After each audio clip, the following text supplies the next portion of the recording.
अगर आप अपने माँ बाप से सच्चा प्यार करते हो ना, तो इस 2 मिनट की कहानी को पूरा जरूर सुनना। और अगर अंदर से एक आवाज आई, तो यह कहानी अपने उन कमीने दोस्तों को जरूर शेयर कर देना जो जिद करते हैं अपने माँ बाप से अपने शौक पूरे करने के लिए।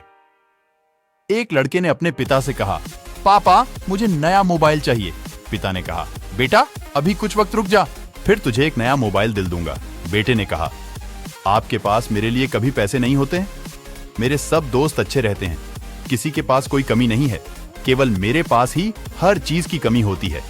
बच्चे पैदा करना बेहद आसान है, लेकिन उन्हें पालना बेहद मुश्किल। जब आप मेरी जरूरत पूरी कर ही नहीं सकते तो क्या मतलब इस घर में रुकने का? मैं घर छोड़कर जा रहा हूँ। बेटा रुक जा, मेरी बात तो सुन, हम तुझे दिला देंगे। माता और पिता ने बेटे को रोकने और समझने की काफी कोशिश की, लेकिन वो नहीं रुका।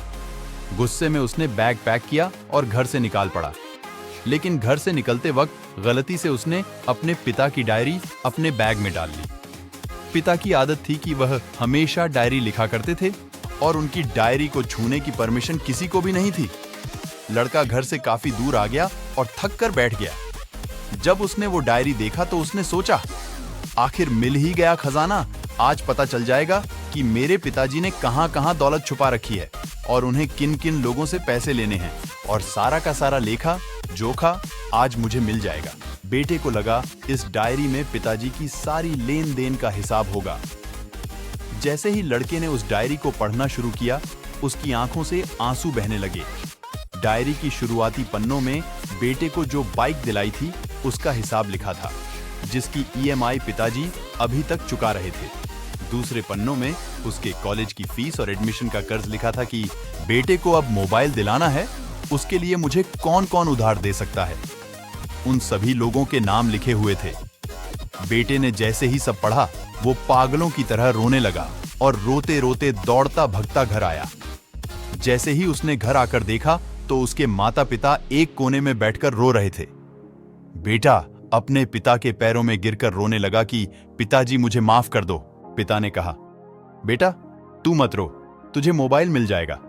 बेटे ने कहा, पिताजी मुझे आपसे कुछ नहीं चाहिए, मुझे पता चल चुका है आप इस डायरी में हम लोगों से क्या छुपाते थे। मैं अब आपको कोई काम नहीं करने दूंगा, मैं मेहनत करके सब कुछ ठीक करूंगा। ये सुनकर पिताजी ने बेटे को गले से लगा लिया। दोस्तों, माँ बाप अपना पूरा जीवन, अपनी पूरी खुशी अपने बच्चों के लिए कुर्बान कर देते हैं, लेकिन कुछ बच्चों को लगता है कि माँ बाप ने उनके लिए कुछ नहीं किया। वह कभी आपको अपनी समस्या नहीं बताते, भले ही वह कितनी ही बड़ी समस्या से गुजर रहे हों। रिश्तेदार भी उन्हें नीचा दिखाते होंगे तो भी वो सह लेते होंगे, लोग भी ताने मारते होंगे तो भी वो सह लेते होंगे, लेकिन आपसे अपनी समस्या कभी शेयर नहीं करते, क्योंकि वो आपको कभी दुखी नहीं देखना चाहते हैं। अब आपका फर्ज बनता है अपने माँ बाप को अच्छी तरह रखना और उन्हें सुख देना, ताकि वो भी अपने जीवन का बचा हुआ समय सुख में गुजार सकें। यदि आप अभी भी नींद में सोए हो तो आप जाग जाइए और अपने शौक पूरे करने पर नहीं, अपना करियर बनाने पर ध्यान दीजिए, क्योंकि अगर आप अपने माँ बाप के रहते कुछ नहीं कर पाए तो बाद में आप सोने का महल भी बना लोगे तो भी आपको नींद नहीं आएगी। अपने जीवन में कुछ बेहतर कर लीजिए, ताकि आपके माता पिता को उम्र होने के बाद भी काम करना ना पड़े। अगर कहानी अच्छी लगी तो इसे सभी के साथ शेयर कीजिए। अगर अभी तक लाइक नहीं किए हैं तो जरूर कीजिए, और हाँ, चैनल को सब्सक्राइब भी कर लीजिए, ताकि ऐसे मोटिवेशनल स्टोरी आपको मिलती रहे। मैं मिलूंगा आपसे अगले वीडियो में।